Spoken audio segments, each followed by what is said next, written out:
Snow came early that year, stealing autumn before the trees finished shedding their leaves. The wind howled over the hills like some ancient beast, stirring the drifts higher and deeper until even the crows abandoned the sky. On that road between nowhere and the next, two children fought the storm.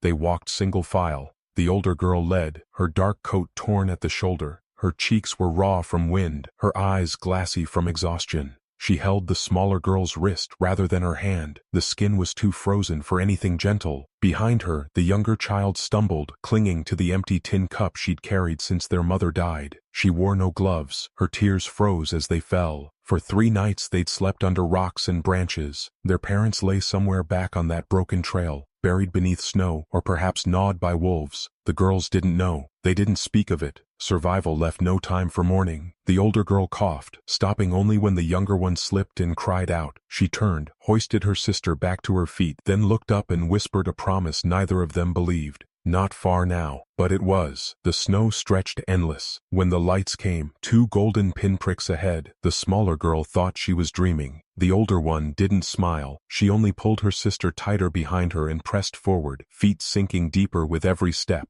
Closer, they saw fences, a barn, a low house crouched against the hills. A man stood outside the barn. He wore no coat, just a wool shirt blackened at the cuffs. The sleeves rolled to his elbows despite the cold. His arms were knotted with old scars. He split wood methodically, each strike precise and silent. His beard was rough, his hair unkempt, yet there was no hesitation in his movements. He wasn't working to warm himself. He was working because it was something to do.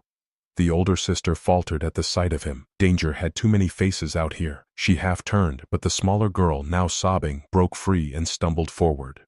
The man saw her. He didn't speak, didn't move. His axe remained poised at his side. The little girl cried harder. Her voice cracked and twisted in the frozen air. Words came like shattered glass from her throat. "Please, help!" Nothing happened. The wind screamed between them. Then, slowly, the man knelt. From his shirt pocket, he pulled something small and wrapped in cloth. He unwrapped it, a piece of dark bread, dense as stone but real. He placed it in the snow between them, then stood and stepped back without a word. The girl hesitated only a second before dropping to her knees and seizing it with trembling fingers. She clutched it like treasure. She didn't eat, not yet. She just held it. Behind her, the older sister watched with narrowed eyes. The man finally spoke. "Where's your folks?" The older sister said nothing. The younger one answered softly, "Gone."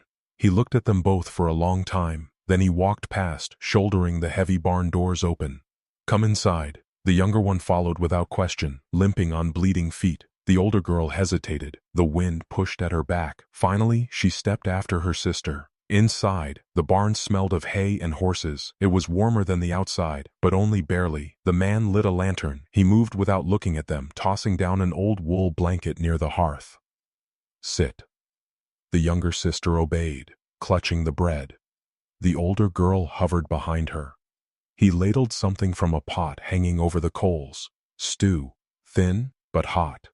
He poured it into a tin bowl and set it in front of the little girl first. She stared at it, uncertain, until her sister nudged her forward. "Eat." The man brought another bowl for the older sister. She sat but watched him, every movement measured. He returned to the fire and squatted down, his broad hands dangling over his knees, his gaze fixed on nothing. Outside, the snow thickened. An hour passed before the smaller girl fell asleep. Her breathing turned steady at last, curled against the scratchy wool, her hands still clutching the bread. The older sister didn't sleep. "You can't keep us," she said finally. The man didn't react. "I won't let you." His voice when it came was like gravel worn smooth. "I ain't keeping you." Silence again. The lantern guttered as wind scraped at the barn walls. The man stood, crossed to the door, and bolted it. When dawn cracked gray across the hills, the storm had passed. The man hitched his wagon before sunrise. He loaded the girls, still silent, still exhausted, into the back, beneath the tarpaulin, alongside sacks of oats and kindling. The road to town was narrow, the snow compacted by cattle drives weeks earlier. The wagon creaked as it rolled through silent pine forests, the only sound the breath of the horses and the steady, rhythmic clinking of the man's harness buckles. From beneath the tarp, the older sister watched through a slit in the canvas. They arrived as the sun bled faint light over rooftops. The town was small, 4 buildings proper, a general store, a stable, a saloon, and a church long since shuttered. Smoke rose from chimneys. Doors cracked open. Eyes watched. The man halted his wagon in front of the sheriff's office. He climbed down slowly. When he removed his gloves, the scars on his knuckles caught the morning light. He stood still a moment, staring at the office door. Then he turned back toward the wagon. "Stay." He vanished inside. The older girl didn't obey. She slid from beneath the tarp, dropped to the frozen mud, and followed. Inside the office, the sheriff stood behind a desk cluttered with wanted posters and coffee stains. He was younger than the rancher, cleaner shaven, but his face bore the lines of someone who'd stopped trusting long ago. "She yours?" he asked flatly. The man said nothing. "I remember you. That mess with your brother. You think folks forget things out here? She ain't mine." The sheriff glanced at the girl standing in the doorway. "Then why are they at your ranch?" The man's voice turned colder. "They needed help. That ain't the law's concern." The girl spoke then, her voice brittle. "He didn't hurt us." Neither man answered. Finally the sheriff sighed. He opened a ledger and scribbled something. "Fine, take him to the widow's. She's dead, 2 winters back." The sheriff looked up, frowning. "Well, they ain't your problem neither." The rancher said nothing. He picked up his hat and walked out. The girl followed. Back in the wagon, her sister waited. The bread was still in her lap. They returned to the ranch in silence. That night, after supper, the older sister stood at the bunkhouse window. Outside, the moon glinted on the snowfields, endless and empty. "Why are they scared of him?" she asked quietly. The younger girl didn't answer right away. She shifted beneath the blanket, eyes half closed. In her hands, she still held the cloth-wrapped bread. Finally, she whispered, "Because he gave us bread." In the darkness, the man sat by the hearth, staring at the cold embers long after the girls slept. His hands trembled, though the fire was out. And outside, the snow began falling once more. The first morning after the snowstorm, the man woke before dawn, as always. In the bunkhouse, silence held heavy. The older girl sat cross-legged on the floor, sewing small scraps of cloth into something vaguely resembling a handkerchief. Her sister, still curled in her blanket, clutched the piece of bread in sleep, as if it were the last real thing she owned. He watched them for a moment longer than he meant to, then stood, pulling on his coat. He needed to bring in more wood before the storm circled back. Winters this far north didn't forgive second chances. The girls were awake when he returned. The older one watched him, silent but wary. The younger, now hungrier than fearful, sat near the hearth, eyes following his every step. He set the wood down beside the stove, brushed the snow from his shoulders, and finally spoke. "You both need work." The older girl tensed. "What work?" "Things that'll keep you fed." Their names didn't matter, at least not yet. He saw no reason to ask.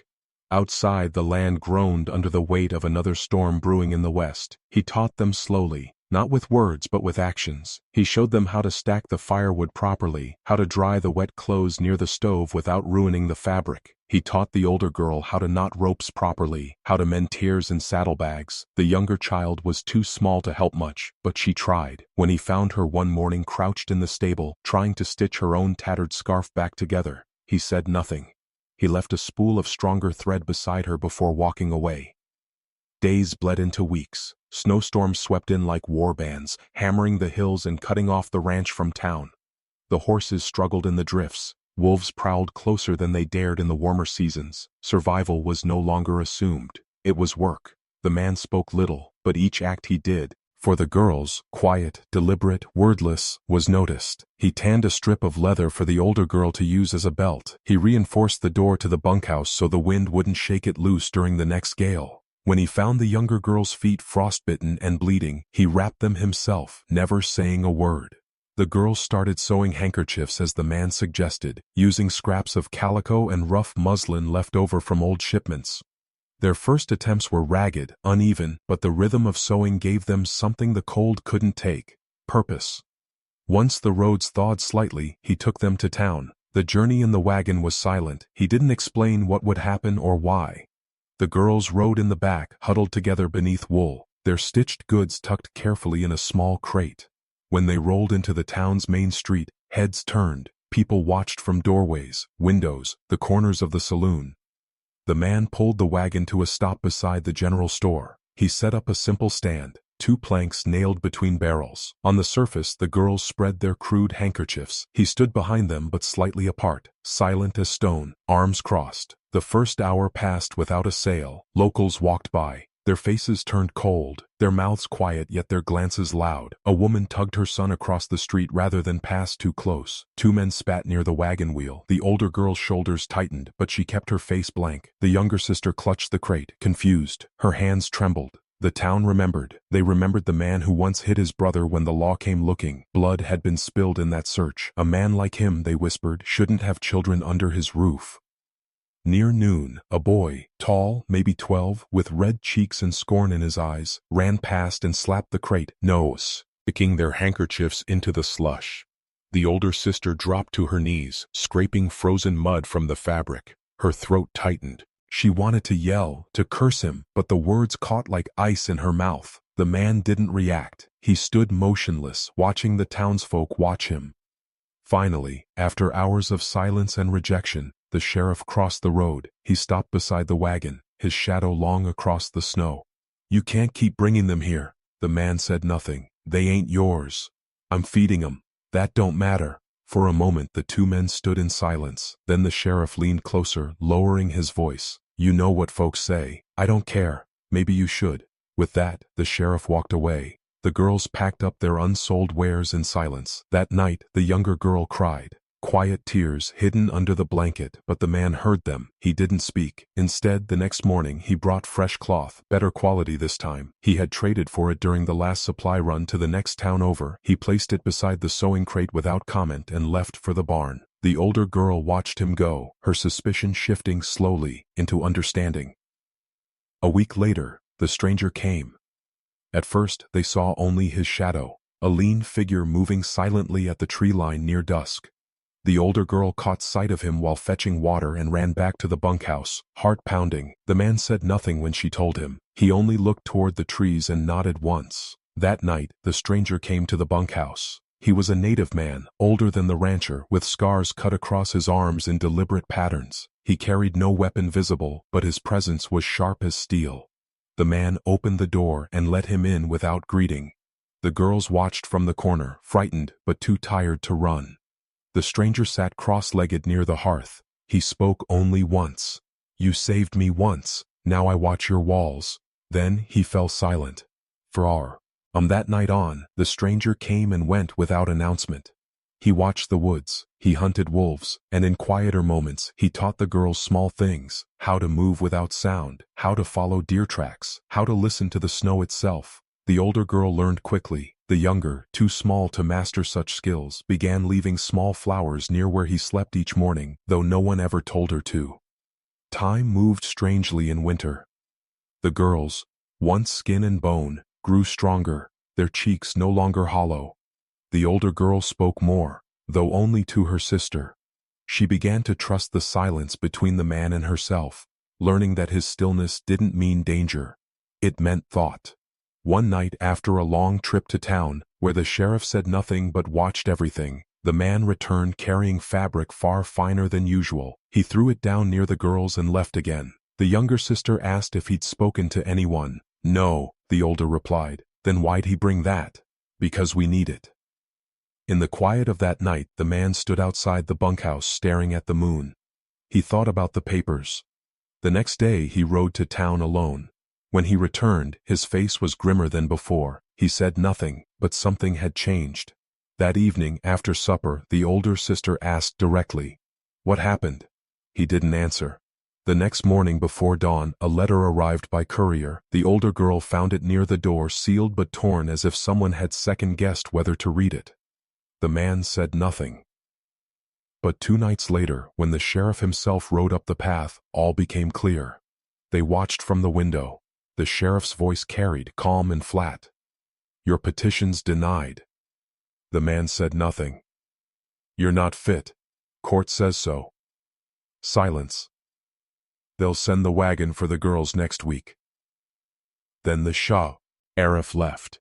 In the bunkhouse, the older girl didn't cry. The younger one did. "I don't want to go." The man sat by the hearth, his face carved from stone. For the first time, his silence failed him. He didn't know what to say. When the younger sister asked, "Can't we stay?" he looked at her and found himself unable to lie. At dawn, the wind rose again. Wolves howled in the hills. But in the bunkhouse, no one spoke. And yet, as the snow fell, the younger sister slept with the hardened piece of bread still clutched tight in her hand. The storm outside wasn't as cruel as what waited on the road ahead. At first light, they heard the wagon. The sound was distant, but the man knew. Hooves over packed snow, a creaking wheel needing oil. He didn't move. The girls watched him from the doorway of the bunkhouse, their breath pooling faint clouds in the morning air. The older sister stood in front of the younger now. She understood. The law had come. The sheriff appeared alone at first. He sat straight in the saddle, his rifle tied behind him, a thin plume of steam rising from his horse's nostrils. Behind him rumbled the covered wagon, driven by a thin man neither of the girls recognized. It was empty, waiting. The man didn't draw his weapon. He didn't bar the door. He just stood there, beside the barn where the little one had first approached him, holding that cloth-wrapped bread. His coat hung heavy from his shoulders. His face looked carved from the stone hills beyond. The sheriff dismounted slowly. "I gave you time." The man said nothing. "They sent the papers." Still nothing. "You know I don't want to do this." The man glanced at the girls. They hadn't moved. The older one stood like frost itself, staring down the sheriff with eyes too old for her years. The younger sister clutched something small and pale in her hands. "I know," the man said finally. The sheriff sighed. His breath hung like ghosts between them. "Don't make it harder." The man stepped aside. The sheriff hesitated. The girls didn't. The older sister shifted closer, standing between her sister and the wagon. The little one's lip trembled, but her small hands gripped tighter around the thing she held.